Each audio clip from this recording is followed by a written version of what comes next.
এই পৃথিবীতে একজন পয়গম্বর জন্ম থেকেই জানতেন তিনি আল্লাহর নবী, তিনি হচ্ছেন এখনো মারা যান নাই, আল্লাহ পাক তাকে আসমানে তুলে নিয়েছেন, আবার তিনি আসবেন, দাজ্জালকে মোকাবেলা করবেন। সেই পয়গম্বরের নামটা কি বলেন? এই নবী ছাড়া কোন নবী জানতেন না আমি নবী হব, শিশুকালে কেউ জানতেন না এটা, কিন্তু তিনি জানতেন। কেন? তার পিতার কোনো পরিচয় ছিল না, তার বাবার কোনো পরিচয় ছিল না। ইন্না মাসালা ঈসা কামাসালি আদম, ঈসার দৃষ্টান্ত হলো আদমের মতো, আদমের যেমন বাবার পরিচয় নাই, আল্লাহর পয়গম্বর ঈসার আল্লাহর কোনো বাবা, নিজের পিতার কোনো পরিচয় নাই। কিন্তু ঈসা আলাইহিস সালাম যখন মার গর্ভে যখন ছিলেন, আল্লাহর ফয়সালা, পিতৃহীন সন্তান আল্লাহ তাআলা মারিয়ামকে দান করলেন, স্বামী ছাড়া সন্তান দিয়ে দিলেন। অসম্ভবকে সম্ভব করার একমাত্র যোগ্যতা রাখেন তিনি কে? আসতে বলবেন না, তিনি কে? আল্লাহ তাআলা। সন্তান ডেলিভারি হয়ে গেল, অনেক লম্বা কথা ছিল, শর্ট করে নিয়ে আসলাম। মারিয়াম বিনতে ইমরানকে আল্লাহ তাআলা বলেন, ইন্নাল্লাহ আস্তাফাকি ওয়া তাহহারাকি, হে মারিয়াম আমি তোমাকে নির্বাচিত করেছি, আমি তোমাকে নবীর মা বানাবো। তিনি বললেন কেমন করে সম্ভব? লাম ইয়ামসাসনি বাশার, কোন পুরুষ আমাকে স্পর্শ করে নাই, আমি কেমন করে মা হব? তাফসীরে এসেছে তিনি হাম্মাম খানার মধ্যে ঢুকেছেন, ফেরেশতা এসে তার জামার আস্তিনটা টান মারলেন, ফুৎকার দিয়ে দিলেন।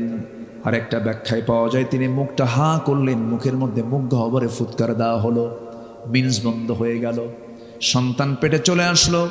2 মাস 3 মাস 4 মাস যখন যেতে লাগলো, বাহ্যিক সিমটমটা প্রকাশ পেয়ে গেল।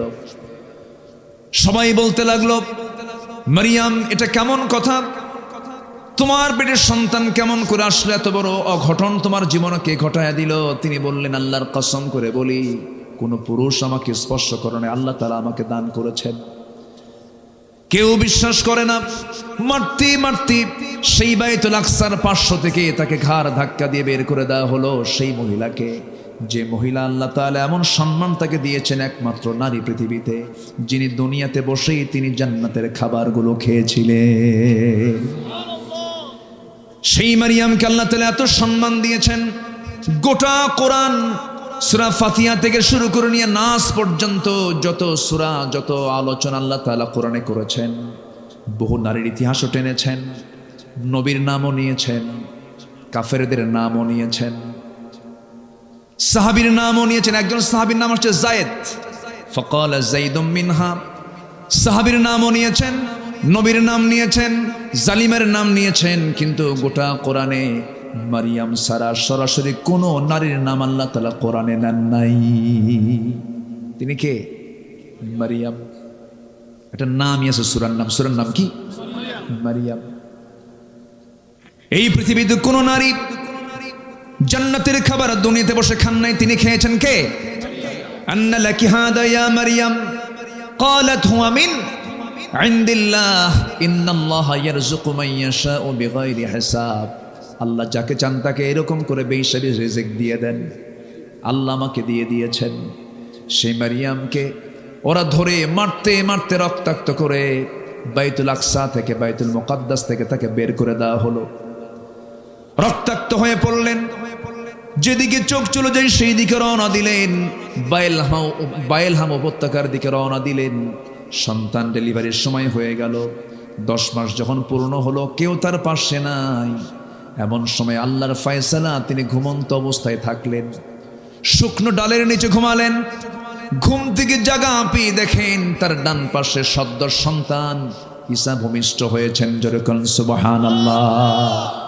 এই পৃথিবীতে 3 জন নারীর সন্তান ডেলিভারির সময় দুনিয়ার কোনো ধাত্রী প্রয়োজন হয় নাই। এর মধ্যে একজন হচ্ছেন ইব্রাহিম আলাইহিস সালামের জন্মের সময়। আল্লাহু আকবার। কোন নবী? ইব্রাহিম। আরেকজন হলেন মারিয়াম বিনতে ইমরানের সন্তান ঈসা আলাইহিস সালামের জন্মের সময় দুনিয়ার কোনো ধাত্রী প্রয়োজন হয় নাই। আরেকজন হলেন কেউ নন, তিনি হচ্ছেন জনাবে মুহাম্মদুর রাসূলুল্লাহ সাল্লাল্লাহু আলাইহি সাল্লামের জন্মের সময় ধাত্রীর কোনো প্রয়োজন হয় নাই। আমার নবীজির জন্ম হলো নবীজির জন্ম হওয়ার সঙ্গে সঙ্গে আমিনার কান্না বাড়তে লাগলো। মা আমিনা শুধু কান্দেন আর কান্দেন। সন্তান জন্ম নিলে মা তো খুশি হওয়ার কথা, কিন্তু সন্তান জন্ম নেওয়ার পর যে সবচেয়ে বেশি খুশি হবে সেই খুশি হওয়ার মানুষ তো আগেই নাই, আগেই দুনিয়া থেকে বিদায় নিয়েছেন। আমার নবীর বাবা আব্দুল্লাহর ইন্তেকাল হয়ে গেছে। মা আমিনার ঘরে আলো চলে আসছে, কিন্তু আমিনার মুখে কোনো হাসি নাই। আমিনার চোখ বে শুধু দর দর করে পানি পড়ে। আবু তালেব একদিন স্মৃতিচারণ করতে নিয়ে বলতেছে, ভাতিজা মোহাম্মদ শোনো, তুমি আল্লাহর নবী আমি বিশ্বাস করি, কিন্তু ঈমান আনতে পারতেছি না, ঈমান আনতে পারতেছি না। তুমি আল্লাহর পয়গাম্বর আমার বিশ্বাস হয়, একটা স্মৃতিচারণ করি। ও আমার ভাতিজা মুহাম্মদ বিন আব্দুল্লাহ শোনো, তোমার যেদিন জন্ম হলো আমি খুব খুশি হয়েছিলাম। আমি তোমাকে দেখেছি, প্রত্যেক দিন তোমাকে দেখতে যাই, তোমার মার কাছে তুমি কোলে বসে থাকো। কিন্তু একদিন পূর্ণিমা রাতে যে দেখলাম তোমার মা তোমার সামনেই নাই, খেলা হাওমাও করে কান্দে। তোমার পাশে কেউ নয়, তুমি একা একা চাঁদনি রাতের চাঁদনি আকাশের নিচে তোমাকে শুয়ে রেখেছে। তুমি একা একা চাঁদনি রাতের সেই চাঁদের দিকে তাকায় তাকায় তুমি একা একা শুয়ে আছো, তোমার মা কাছে আসতেছে না। সেই সময় আমি লক্ষ্য করে দেখলাম, ভাতিজা মোহাম্মদ তুমি চাঁদের দিকে তাকাচ্ছ, তোমার হাত ডান দিকে নাও, চাঁদও ডান দিকে যায়। তোমার হাত বাম দিকে নাও, চাঁদও বাম দিকে যায়। যখন তুমি তোমার দুই হাতটা দিয়া যখন নিচের দিকে টান মারো, চাঁদটাও কাছাকাছি চলে আসে। ও ভাতিজা মোহাম্মদ, আমি কি ভুল দেখছি না সঠিক দেখেছি? সঙ্গে সঙ্গে রাসূল বলছেন, চাচা আমার জন্মের পূর্বেই বাপ ইন্তেকাল করেছেন। আমার মার তো কষ্ট, আমার মা আমাকে কোলে নিলেই স্বামীর কথা মনে হয়ে যায়, বারবার হাওমাও করে কান্দে। আমার মামার কাছে আসতে পারে না, সেই জন্য আল্লাহ রাব্বুল আলামিন ওই সময়টা আকাশের চাঁদ আমার জন্য খেলনা বানায় দিয়েছিলে। জোরে বলি সুবহানাল্লাহ।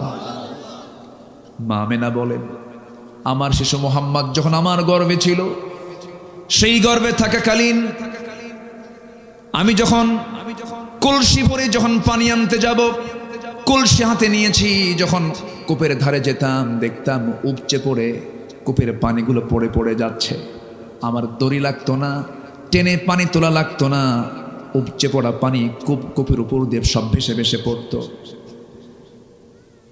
মা আমিনা যখন রাস্তা দিয়ে হাঁটতেন, গোটা রাস্তা সুগন্ধে ভরপুর হয়ে যেত।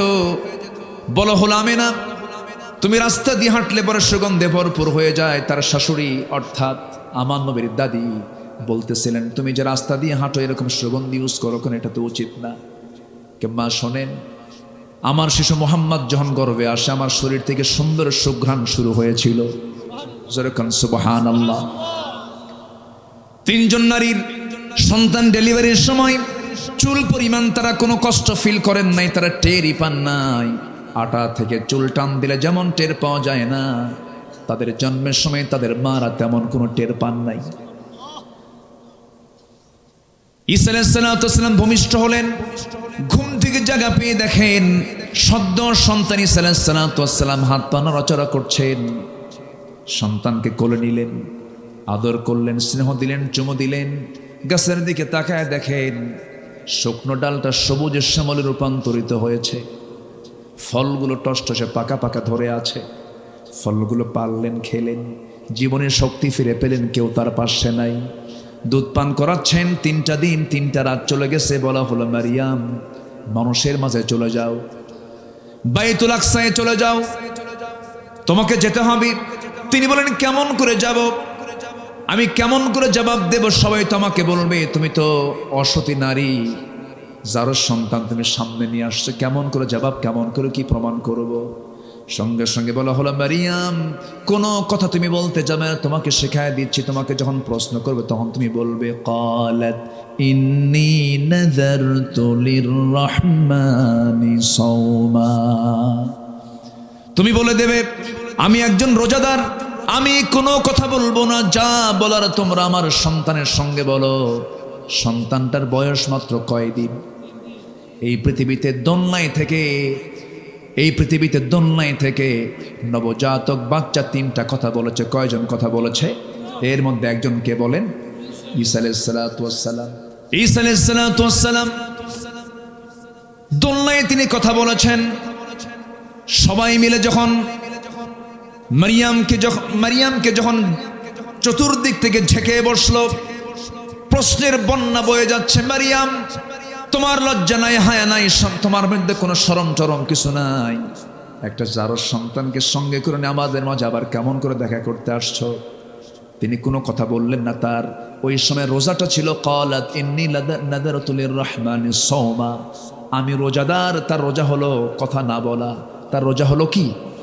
কথা না বলা। কথা না বলার রোজা আছে না নাই বলেন? আমরা যে রোজা রাখি, না খেয়ে রোজা রাখি, কিন্তু কথা না বলে থাকি, কথা বলি। কিন্তু আল্লাহ তাআলা কথাও না করে দিয়েছেন, কথা বলতে মানা করেছেন। কোন কথা বলেন? রোজা রেখে কি কথা বলতে মানা করেছেন? বাজে কথা। সে লোকে রোজা রাখার কোনো প্রয়োজন নাই। মাল্লাম ইয়াদা কাওলা যুর ওয়াল আমালা বিহি ফালাইসা লিল্লাহি হাজাতুন ফি আন ইয়াদা তুআমাহ ওয়া শারাবাহ। যে ব্যক্তি রোজা থেকে মিথ্যা বেহুদা কথা ছাড়তে পারলো না, তার রোজা রাখার কোনো প্রয়োজন নাই। তাহলে মানে কি?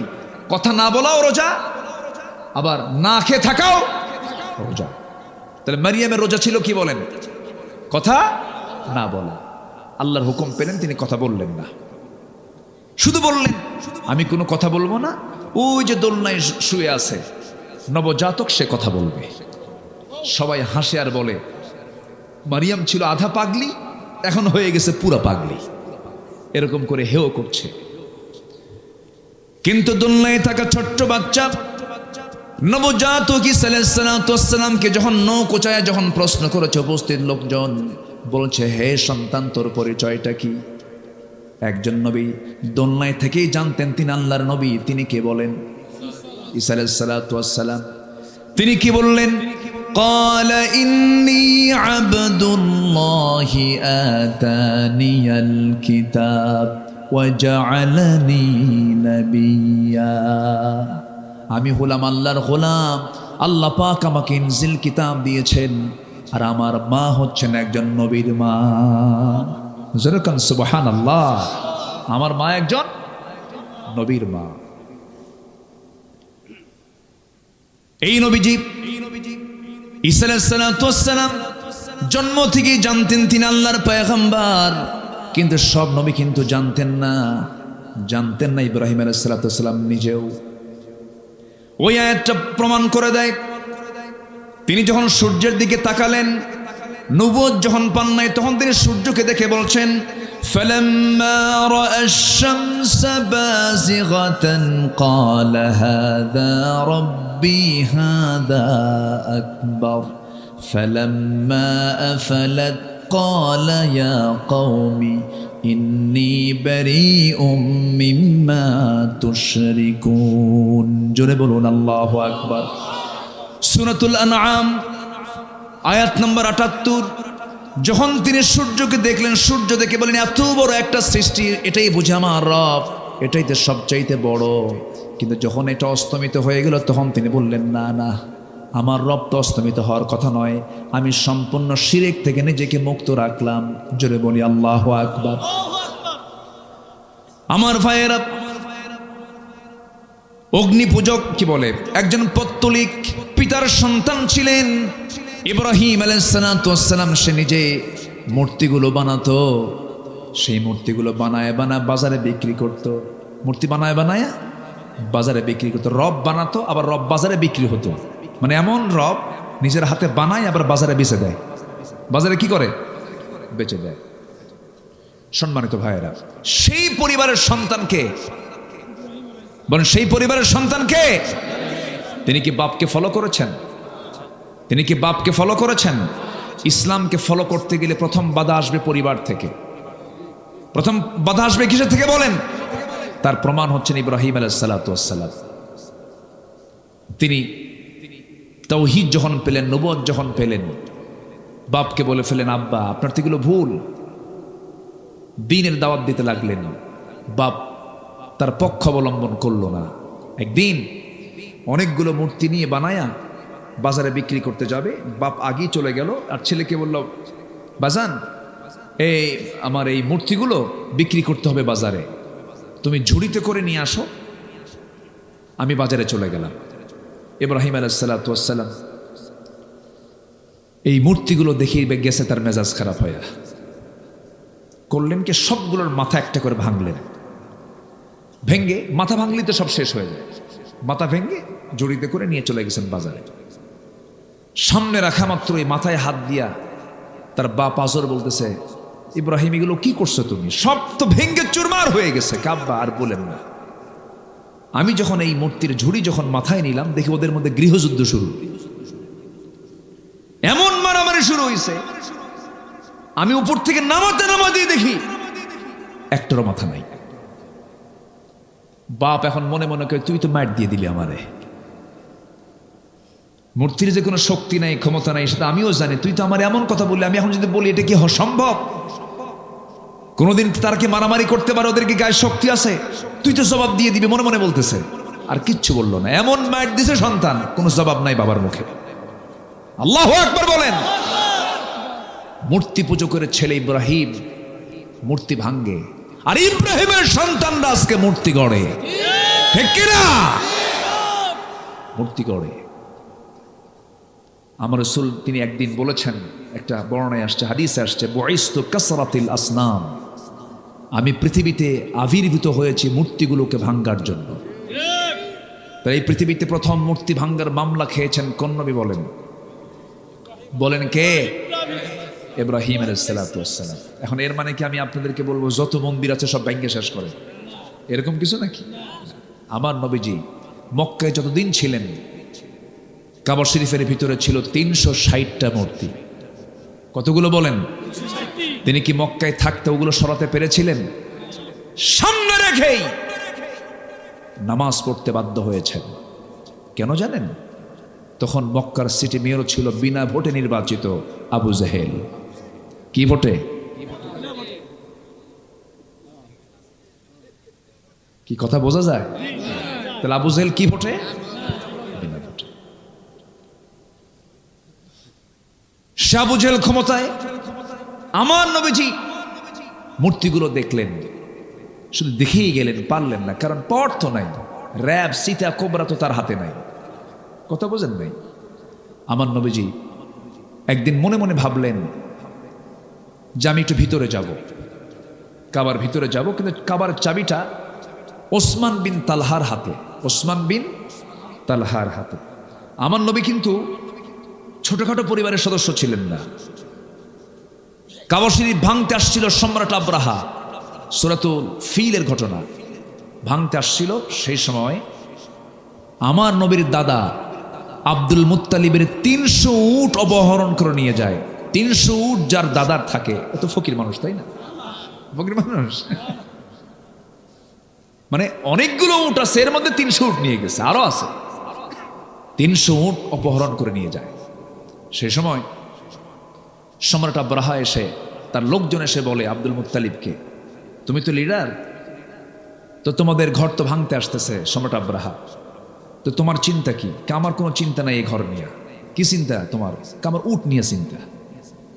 কেন? ঘরের মালিক তো আমি না, আমি হলাম উটের মালিক। উট ফেরত দে, যার ঘর তিনি হেফাজত করবেন। আল্লাহু আকবার বলেন। কার দাদা কয়? কার দাদা? আমার নবীর দাদা। কথার লোড কত দেখেন। তার নাতি হচ্ছেন মুহাম্মদ সাল্লাল্লাহু আলাইহি ওয়াসাল্লাম। সম্মানিত ভাইয়েরা, কথা তো অনেক। এমন ইতিহাস আমাকে আজকে ধরে দিয়েছে, বহু কথা। কয়টা বলে? 3 দিন আমার হলে ভালো হতো। কথা বোঝেন নাই? কোন দিক থেকে কোন দিক ধরি, কোন দিক দিয়ে শেষ করি, বহু কথা। কষ্ট পাচ্ছেন না তো আপনারা? বলি আলহামদুলিল্লাহ।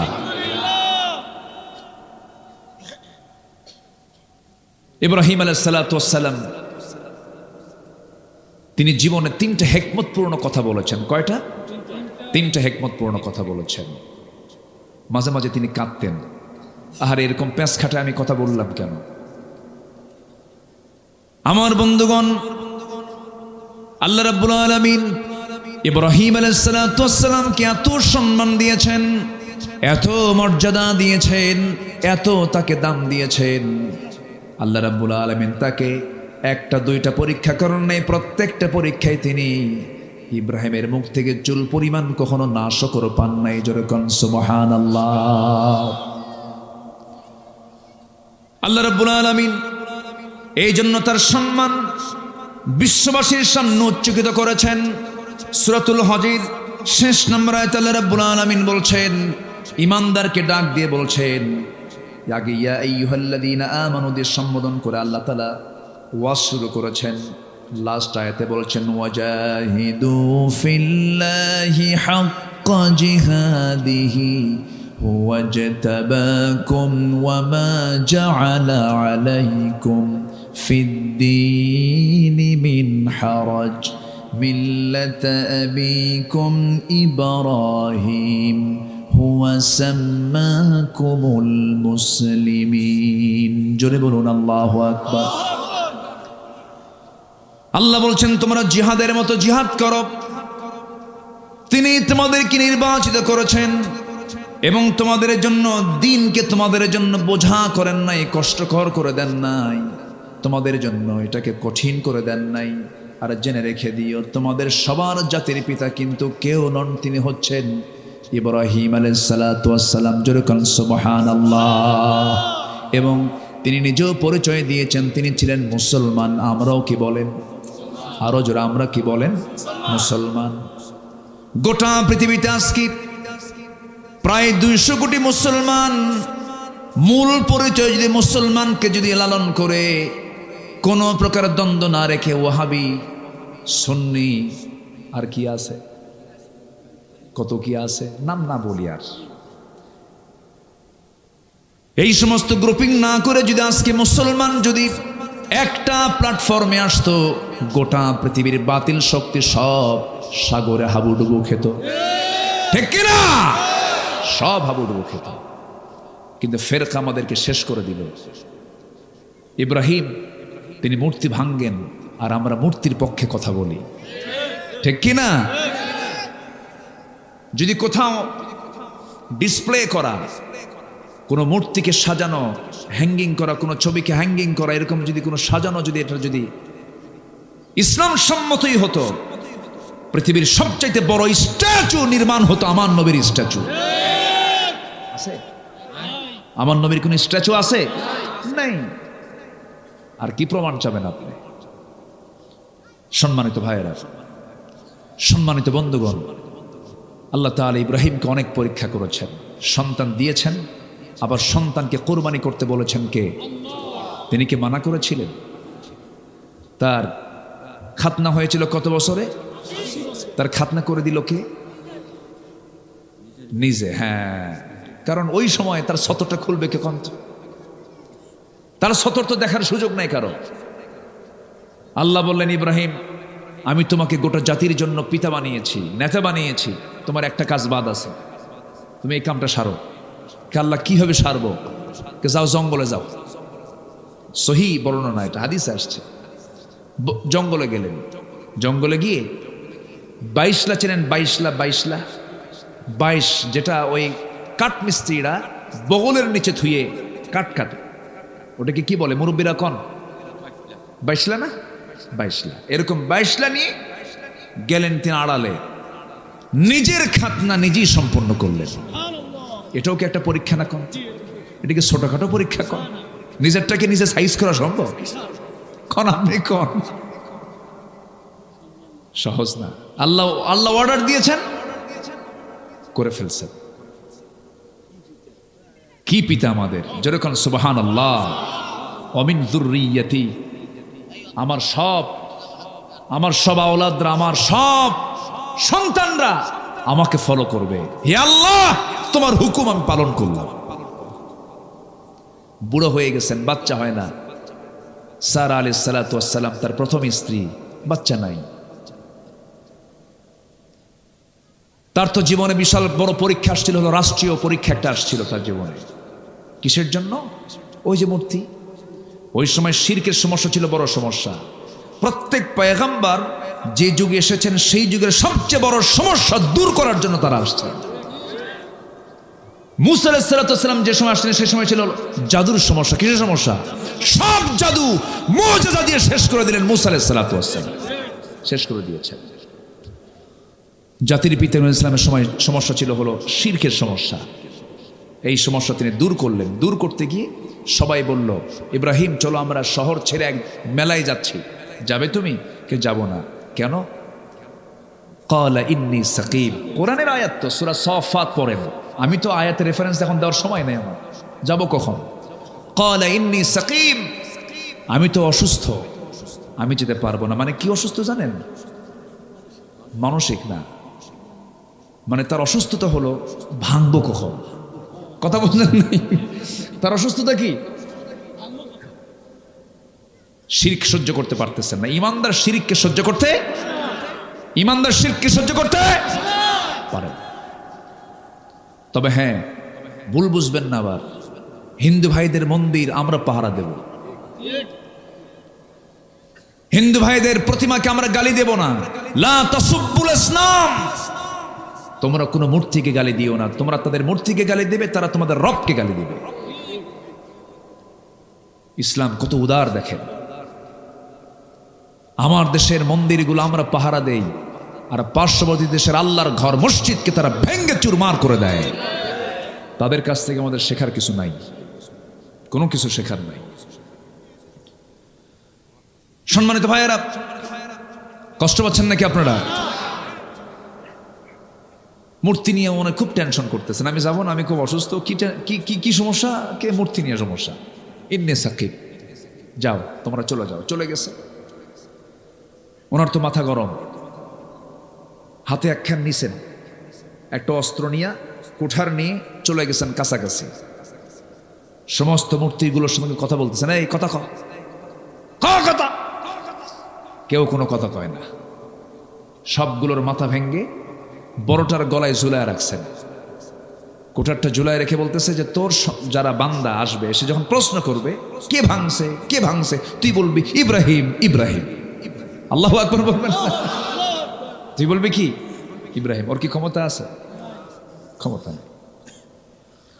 আমার বন্ধুগণ, ইব্রাহিম আলাইহিস সালাতু ওয়াস সালাম শিরক উৎখাত করার জন্য কি স্ট্রাগলটা তিনি করলেন, কি সংগ্রাম তিনি করলেন।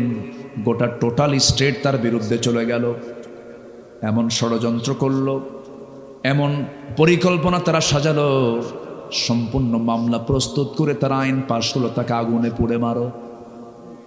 কিসে পুড়ে মারো? আগুনে পুড়ে মারো। আমার বন্ধুগণ, ইব্রাহিম আলাইহিস সালাতু ওয়াস সালাম ওই মূর্তিগুলোকে ভাঙার সময় বলেছিলেন, ফারাগা ইলা আলিহাতিহিম ফাকালা আলা তাকুলুন মা লাকুম লা তাতিকুন ফারাগা আলাইহিম দরবান বিল ইয়ামিন। জোরে বলুন আল্লাহু আকবার। আল্লাহ সব কথা বলে দিয়েছেন। فأقبلوا إليه يزفون قال أتعبدون ما تنحتون والله خلقكم وما تعملون। জোরে বলুন আল্লাহু আকবার। সব কিছু চুরমার হয়ে গেল। নমরুদের লোকজন সব চলে এসে দেখে সব মেসাকার হয়ে গেছে। কে করলো তদন্ত কমিটি করা হলো, প্রশ্ন করা হলো। এবার ইব্রাহিমের কাছে তদন্ত কমিটি এসে বলল, ইব্রাহিম কে করেছে এই কাজ? আগের বার বলা হলো চলো আমরা মেলায় যাই, তিনি বলেন ইন্নী সাকিম, আমি অসুস্থ, যেতে পারবো না। এবার বলা হলো মূর্তিগুলো ভাঙছে কে বলো, তিনি বললেন কে ভাঙছে মূর্তিকে জিজ্ঞেস কর। আল্লাহু আকবার বলবেন। এই উত্তরে দাওয়াত আছে না নাই? এই উত্তরের মধ্যে দাওয়াত আছে না নাই? নবীরে কি বেশি কথা বলতেন?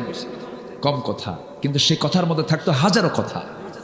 জ্ঞানী মানুষ বেশি কথা বলে না, একটা লাইন বলে হাজার লাইন এক লাইনের মধ্যে ঢুকে থাকে। ইব্রাহিম আলাইহিস সালাতু ওয়াস সালাম এমন করে জবাব দেওয়ার সঙ্গে সঙ্গে সব লজ্জিত হয়ে গেল। ঠিকই তো, এমন রব আমাদের, কথাই তো বলতে পারে না। কে তার কাছে আসলো, আমাদের রব তাও জানে না এটা কেমন কথা। আমার নবীর সামনে একদিন কোন এক সাহাবী এসে বলছে, হুজুর ওয়াজ তো আপনার শুনি, আজকে আপনি আমার ওয়াজ শোনেন। রাসূল বলেন, কি ওয়াজ শোনাবা বলো। রাসূল শুধু কথা শুনতেন, কথা বলতেন না, তিনি কথা শুনতেনও।